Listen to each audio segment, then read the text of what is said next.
Good morning, good afternoon, good evening, जब भी video देख रहे हो। और क्या हाल चाल, सब बढ़िया। तो हम क्लास 9 का चैप्टर की जो क्लास हो गई थी, जो ऑलरेडी हो चुकी हैं, तो 2 क्लास में हमने बताया था फोर्स के बारे में, बताया था फोर्स के, फिर बताए थे इफेक्ट, बताए थे इफेक्ट के बाद भैया क्या पढ़ाया था हमने, इफेक्ट कराने के बाद बताए थे types of force, balance force और अनबैलेंस फोर्स। बैलेंस और अनबैलेंस हो गया था।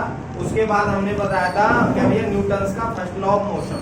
न्यूटन का फर्स्ट लॉ ऑफ मोशन क्या कहता है, यदि कोई if an object at rest at one two और an uniform motion unless if an external force do not applied on it, तब तक अप्लाइड नहीं करेंगे, तब तक क्या करेगा, do not change in the position of rest और ऑन एन यूनिफॉर्म मोशन। कब तक, unless if an external force applied on it, जब तक कोई बाह्य बल उस पर ना लगा दिया जाए।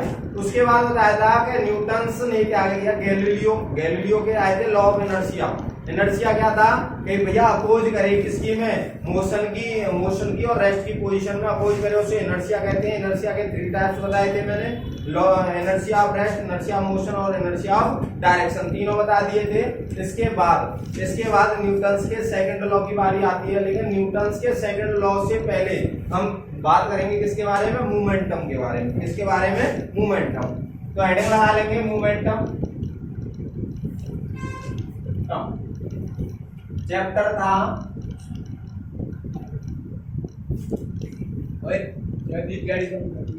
Force and laws of motion. Chapter का नाम ये था भैया।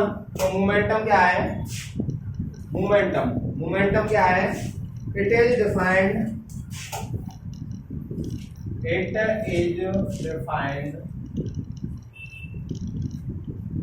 as the product of mass and velocity of an object। ये क्या भैया, प्रोडक्ट है किसी भी ऑब्जेक्ट के मास का और उसकी वेलोसिटी का। यदि मैं कहूं भैया, if mass of an object is m and the velocity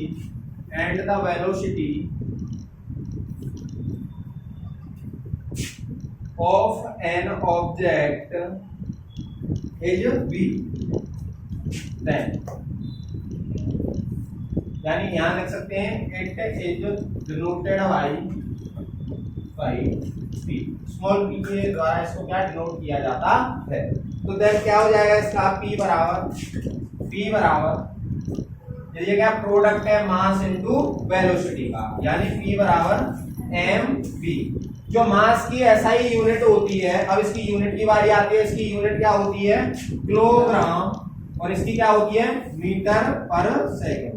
या तो इस तरीके से एसआई मात्रक होगा, या तो किलोग्राम मीटर सेकंड इनवर्स, या इस तरीके से होगा। तो मोमेंटम क्या है, ये प्रोडक्ट है मास का और वेलोसिटी का। किसी भी ऑब्जेक्ट के मास और वेलोसिटी के प्रोडक्ट को ही क्या कहते हैं भैया, गुणनफल को।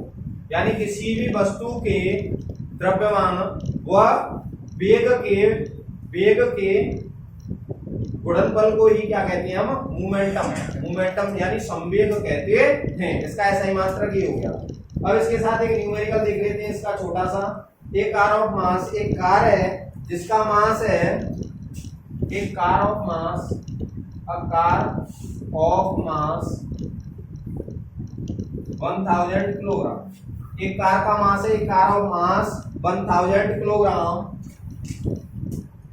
is moving with the velocity of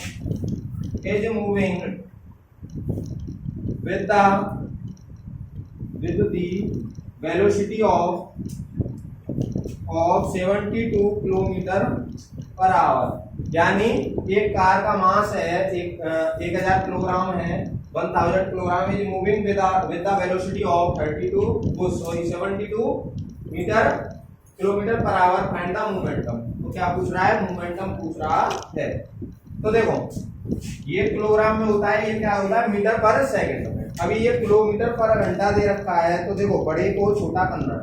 तो गिवन भैया ये 9th क्लास है तो सब कुछ क्या है वो बिल परफेक्ट लिखना पड़ेगा, डायरेक्ट की कोशिश ना करें, नंबर काट लिए जाएंगे स्कूल में, ठीक है, यहाँ नहीं स्कूल में। तो मास कितना है इसका, गिवन मास बराबर 1000 किलोग्राम, ये तो हो गया। अब क्या है वेलोसिटी, वेलोसिटी क्या है 72 किलोमीटर पर आवर। एक कोष्टक बना लें इधर, देखो किलोमीटर पर आवर से मीटर पर सेकंड में चेंज कर देंगे, क्या करेंगे इनटू करेंगे, जैसे स्पीड दे रखी है किलोमीटर पर आवर, ये बड़ा है, बड़े से छोटा बनाना है, बड़े से छोटा बनाना और इनटू करना है 5/18 या 18/5 से। तो देखो बड़े से बनाना है छोटा, अब छोटा कब आ सकता है भैया, छोटे से छोटा कब आएगा, जब हम बड़े से डिवाइड करेंगे, भाग लगाएंगे, तो इनटू 5/80। और मीटर पर सेकंड से किलोमीटर पर आवर में तो हमें चेंज करना है, छोटे से बड़ा बनाना है, तो इनटू कितने छोटे से ही क्या करेंगे गुणा करके भाग छोटे से लगाएंगे, ठीक है, 18/5 और 5/80। तो ये क्या है भैया किलोमीटर पर आवर है और छोटा बनाना है, ये बड़ा है, बड़े से क्या बनाना है छोटा, तो 5/18, 18 4 जा 72, ये हो गया 20 मीटर पर सेकंड। अब हम जानते हैं P बराबर mv, तो m कितना है 1000 इनटू 20, तो कितना आ जाएगा भैया 21234 किलोग्राम मीटर पर सेकंड। यहाँ तक भैया कॉपी करें,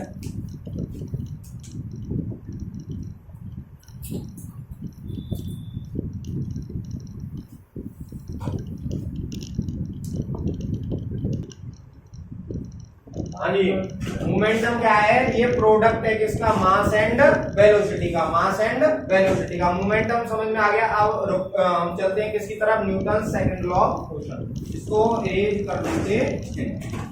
अब हेडिंग लगा लेंगे Newton second law of motion, Newton second law of motion.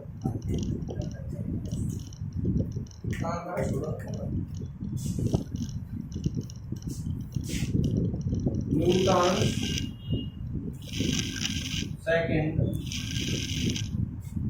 Law of motion, second law of motion, ये क्या कहता है, Newton second law of motion, ये क्या कहता है, it state that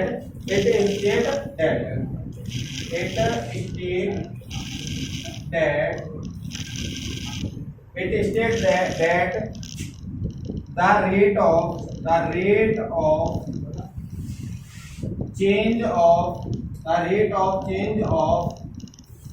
momentum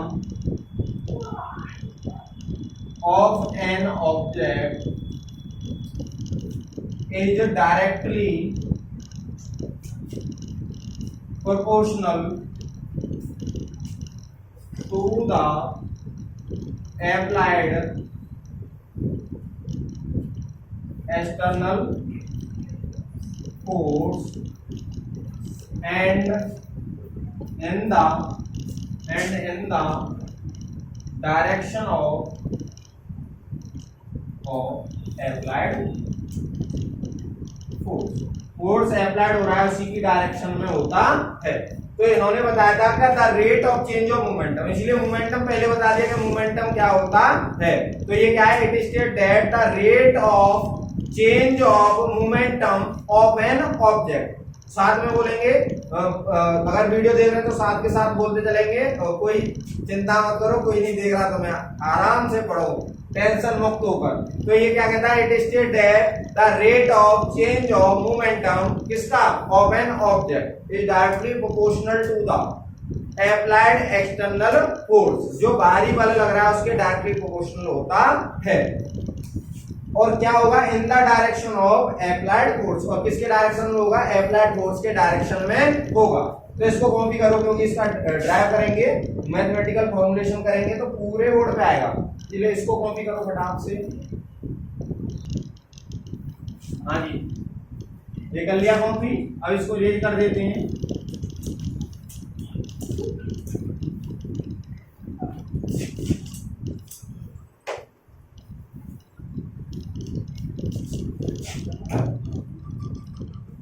mathematical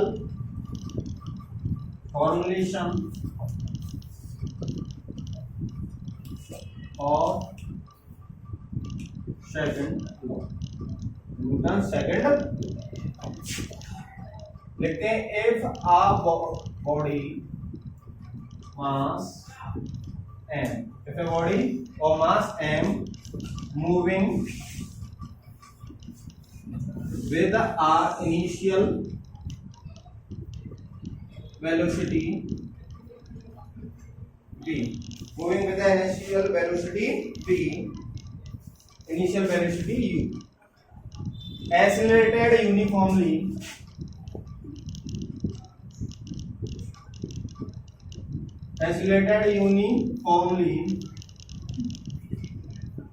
with a and the time t, time t में acceleration a है, तो इसके बाद क्या, so date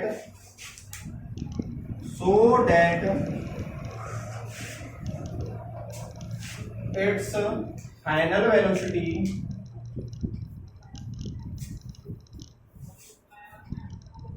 will be v, इसकी फाइनल वेलोसिटी क्या हो जाएगी, v हो जाएगी।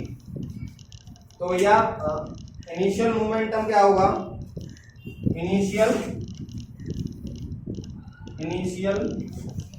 मोमेंटम यानी p1 is equal to mu, final momentum p2 is equal to mv। Initial जो मोमेंटम होगा p1 mu होगा और जो फाइनल मोमेंटम होगा mv होगा। तो चेंज इन मोमेंटम अब क्या लिखेंगे, चेंज इन मोमेंटम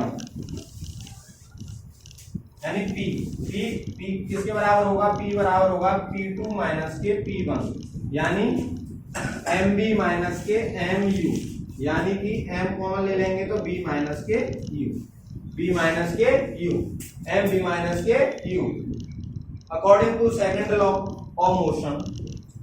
तो according to second law of motion क्या बताया था, change in momentum is directly proportional to the applied external force, applied external force से होता है। तो F जो फोर्स है, जो F is directly proportional to होगा चेंज इन, यानी change in momentum, change in momentum बटे टाइम। तो F is directly proportional to change in momentum क्या है, ये ऊपर है m v माइनस के u upon t, v minus के u अपॉन t। और हम जानते हैं पहली इक्वेशन से v माइनस के t, तो a बराबर क्या हो जाएगी, v माइनस के u अपॉन t। तो क्या रखेंगे, F is directly proportional to m a, F is directly proportional to m a और F बराबर k m a। जब k बराबर 1 रखने पर, k बराबर 1 रखने पर F बराबर m a, F बराबर m। कॉपी करो भैया यहाँ पर, k क्या है, the quantity k is a constant of proportionality. ये क्या है, कांस्टेंट ऑफ प्रोपोर्शनलिटी लिटी। कॉपी करो भैया। हाँ जी, तो mathematical formulation of second law बता रहे थे, यानी और समझो डिटेल में।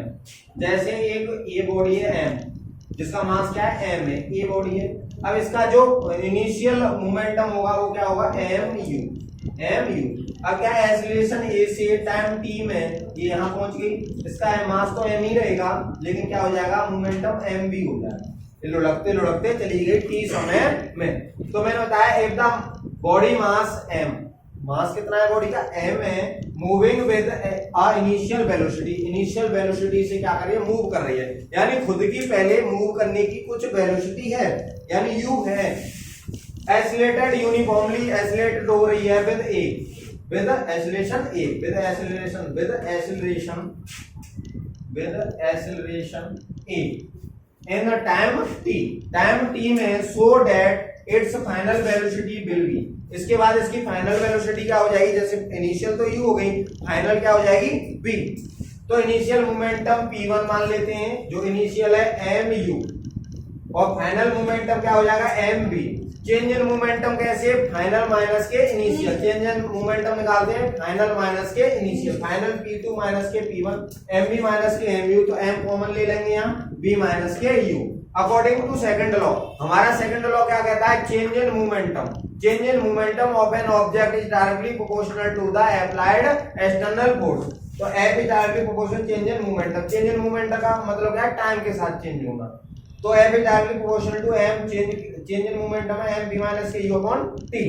तो हम जानते हैं v बराबर u, v माइनस के u बराबर at, v बराबर u प्लस के at कर लो या कैसे भी कर लो, तो a बराबर v माइनस के u अपॉन t, क्योंकि v बराबर u प्लस के at, v बराबर u प्लस के at, तो v माइनस के u बराबर at, तो a बराबर क्या हो जाएगा, v माइनस के u अपॉन t। अब ये पूरा का पूरा क्या है भैया, एस ए है, तो ये क्या आ जाएगा, M A proportionality sign attach नहीं है तो के लगाएंगे, कांस्टेंट आ जाएगा प्रोपोर्शनलिटी कांस्टेंट एम ए, के बराबर बन रखने पर एफ बराबर एम ए। तो भैया यहाँ आगे बात कर लेते हैं, एम का क्या आता है, किलोग्राम, एक्सीलरेशन का metre per second square, kilogram metre per second square, और इसका ऐसा ही मात्रक क्या कह देते हैं हम, न्यूटन भी कहते हैं, इसका ऐसा ही मात्रक न्यूटन है, जिसको न्यूटन को एन से नोट करते हैं। अभी यहाँ लिख देता हूं, other unit one dyne is equal to 10 to the power minus के 5 न्यूटन, और 1 newton is equal to 10 to the power 5 dyne. ये भैया याद करके रखना, इंपॉर्टेंट है ये क्या भैया, इंपॉर्टेंट बॉक्स है, ये क्या भैया पूरा का पूरा इंपॉर्टेंट है, ये ध्यान रखना है। ये कैसे और कैसे, देखो 1 newton is equal to 10 to the power 5 dyne. मैं बोलूं 1 डाइन, ये इधर जाएगा तो 1 upon 10 to the power 5 newton, तो इसको आगे लाओ 1 dyne is equal to 10 to the power minus के 5 न्यूटन, ऐसे भी लिख सकते हैं। तो इसके अदर क्या हो गए, ऐसा ही मात्रक हो गए सीजीएस सिस्टम में। सीजीएस सिस्टम में देखें, यहाँ लिख देता हूं, जैसे 1 newton is equal to 10 to the power 5 dyne है ना, तो 1 न्यूटन है, तो 1 डाइन इज इक्वल टू क्या हो जाएगा, 1 बटे ये इधर जाएगा तो डिवाइड में जाएगा न्यूटन, तो 1 dyne is equal to 10 to power minus के 5 न्यूटन, ये होगा। ठीक है भैया, अब ये देखो इसके देखते हैं एप्लीकेशन क्या है, सेकंड लॉ ऑफ मोशन के एप्लीकेशन। कैसे, जब कोई क्रिकेटर कैच लपकता है, यानी कैच करता है, वो अपने हाथों को पीछे ले जाता है, कहने का मतलब है एक क्रिकेट प्लेयर या fielder move his hand backward while catching a fast cricket ball, और during athlete doing high jump and long jump on form a hip of sand to decrease, अपने हिप को टेक देता है भैया सैंड में, क्या करने के लिए, डिक्रीज करने के लिए। कैच रखते हैं तो पीछे की तरफ भाग लेते हैं, क्योंकि उसके मोमेंटम को क्या करते हैं, चेंज करते हैं, जिससे हाथ में ना लगे। तो भैया ये सेकंड लॉ न्यूटन का सेकंड लॉ यहाँ होता है खत्म, है ना। अच्छे से तैयारी करनी है इसकी बार बार, क्योंकि सेकंड लॉ ऑफ न्यूटन इतना इंपॉर्टेंट है, बार बार एग्जाम में पूछेगा। जब भी आपके सीबीएसई बोर्ड का स्कूल में जब भी एग्जाम होगा पूछेगा। ये पूरा मेथड है, कुछ भी नहीं छोड़ा है इसमें, पूरा का पूरा लिखा है। ठीक है, पढ़ते रहें, अच्छे से मेहनत करें, जितना 9th में अच्छी बेटर मेहनत कर लोगे उतना 10th में मजे लोगे। कहने का मतलब है छोटी छोटी चीजें, ये 9th में क्या होती है, छोटी छोटी चीजों से शुरुआत होती है। जैसे इसकी है यूनिट है, हमें पता है मास की kilogram metre per second square है, एक्सीलरेशन की metre, rate of change of velocity equal acceleration होता है, तो rate of change of velocity का क्या होता है मीटर पर सेकंड, और रेट ऑफ चेंज ऑफ लग गई तो नीचे सेकंड और आ जाएगी तो मीटर पर सेकंड स्क्वायर होता है। बात समझ में आई।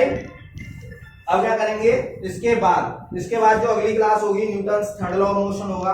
जो थर्ड लॉ है न्यूटन का एक्शन रिएक्शन फोर्स क्या होता है, जितना एक्शन करेगा उतना रिएक्शन बदले मिलता है। जैसे कीचड़ में हमने कंकड़ मारा, कंकड़ मारते ही कीचड़ उछलती है, जितने फोर्स तुम लगाते हो उतना ही एक्शन ले लेते हो। जैसे किसी बच्चे के गाल पे चांटा तेजी से लग जाए, तेजी से लगने से क्या होता है भैया, उसके गाल पे 5 उंगलियां छप जाती हैं। छपने का मतलब क्या है, आपका जो गाल है वो भी चाहता है इसके मारूं, जो ब्लड है दिखने लग जाए, झलकता है। ठीक है भैया, बात समझ में आई। तो न्यूटन का थर्ड लॉ क्या है, एक्शन रिएक्शन है। जैसे रॉकेट उड़ता है, हेलीकॉप्टर उड़ता है, अभी बता रहे हैं, क्लास तो कल होगी, पूरे नोट्स लिखाऊंगा बट बता रहा हूँ। जैसे हेलीकॉप्टर है, पहले पंखड़ी घूमती है, उसकी घूमने से जो पंखे होते हैं, ब्लेड होते हैं, उसके घूमते हैं बहुत तेजी से, वो नीचे इतना फोर्स लगा देते हैं वो ऊपर अप हो जाता है। जैसे अभी इसरो ने चंद्रयान 3 लॉन्च किया था, तो उसमें देखा होगा नीचे गैस फेंकता है, नीचे हाइड्रोजन फ्यूल डालते हैं, उसमें गैस फेंकता है। गैस इतनी फेंक देता है, उसके मास से ज्यादा प्रेशर, जो प्रेशर वो उसका वेट लगा रहा था, वजन लगा रहा था, उससे ज्यादा प्रेशर वो गैस लगा देती है, वो अप हो जाता है, लिफ्ट हो जाता है। तो न्यूटन के ये एग्जांपल है। जैसे क्या है, हम बोट में से उतरते हैं, तो जैसे हम आगे की तरफ उतरते हैं लेकिन बोट पीछे की तरफ जाती है, या फिर हम चलते हैं रेत में तुमने देखा होगा गड्ढे से बन जाते हैं, यानी तुम क्या करते हो पीछे धकेलते हो तब आगे बढ़ते हो। जैसे तैराक है, वो पीछे पुश करता है पानी को, तब जाके आगे बढ़ता है। आगे बात समझ। जैसे तुम किसी में एक थप्पड़ मारोगे, जवाब में वो 2 थप्पड़ मार देगा, कम नहीं पड़ेगा अगर चलते चलते को मार दो तो। ठीक है, तो भैया ये एक्शन रिएक्शन है, डेली लाइफ है पूरी न्यूटन्स। तो